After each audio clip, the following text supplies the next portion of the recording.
L'objectif principal, c'est, comme nous l'avons rappelé ce matin, c'est de mettre de l'eau au moulin. Donc des autorités béninoises qui ont mis en place la stratégie Innove, qui est la stratégie gouvernementale en matière de transformation numérique. Donc pouvoir mobiliser la société civile et les experts internationaux pour venir débattre sur les enjeux du projet Innove pour le Bénin, de façon à contribuer, à apporter des expertises. Donc nous avons la chance de réunir des experts qui viennent du Sénégal, du Congo et d'autres pays comme la Côte d'Ivoire qui sont venus aujourd'hui de France échanger sur les expériences qu'ils ont eues dans d'autres pays en matière de transformation numérique. Et je pense que ça va permettre au Bénin de se mesurer par rapport à ce qui se fait ailleurs et d'en sortir les bonnes pratiques pour les mettre en œuvre. C'est parti donc pour cette deuxième édition de l'AIT Forum, dont le but principal est de booster l'économie numérique en Afrique, en vue d'en moderniser l'administration afin qu'elle gagne en efficacité.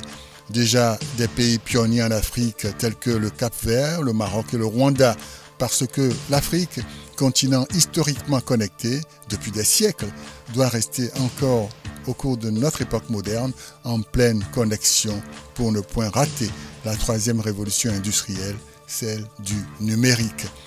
Et ce boom attendu du numérique passe bien sûr par la formation.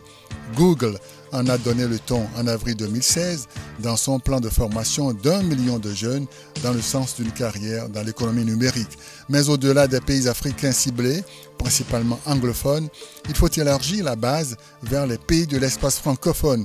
À Kinshasa 2012, les chefs d'État de l'espace francophone en avaient donné le ton. Madame Michael Jean, secrétaire général de la francophonie, de M. Adama Wan, administrateur de l'OIF, pour aussi féliciter l'organisation de cette activité ici, au sein de la Chambre de commerce et d'industrie du Bénin.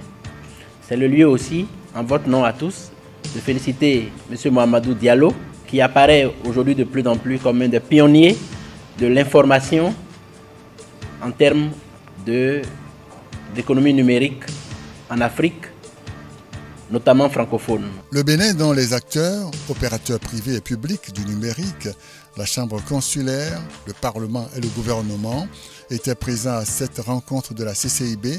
Le Bénin se retrouve parmi les 12 pays pilotes sélectionnés par l'Organisation internationale de la francophonie pour ce programme de formation. Programme dont les axes sont la programmation, les fondements de l'entreprise et de l'entrepreneuriat et le marketing. Bref, un processus innovant de transformation du savoir en savoir-faire. Accord total du Bénin pour cet enjeu central qu'est la problématique du numérique, d'où la thématique de ce forum. Plan numérique du Bénin, quelles implications pour les professionnels du secteur? Le lien avec l'émergence économique et le développement est on ne peut plus important. Il faut mettre sur pied maintenant le comité local béninois. Le Bénin affiche des ambitions tout à fait légitimes. Sous l'impulsion de Mohamedou Diallo, cette structure a contribué à la création d'une dizaine d'associations de responsables informatiques des entreprises et des administrations publiques africaines. Il s'agit de créer ces espaces de dialogue propices aux rencontres entre les différents acteurs du secteur pour échanger sur de nouvelles pistes de coopération et plus globalement sur les meilleures pratiques. Nous félicitons et soutenons ce programme. Le 14 septembre prochain, l'Organisation internationale de la francophonie lancera visiblement la grande initiative africaine au niveau de l'espace francophone.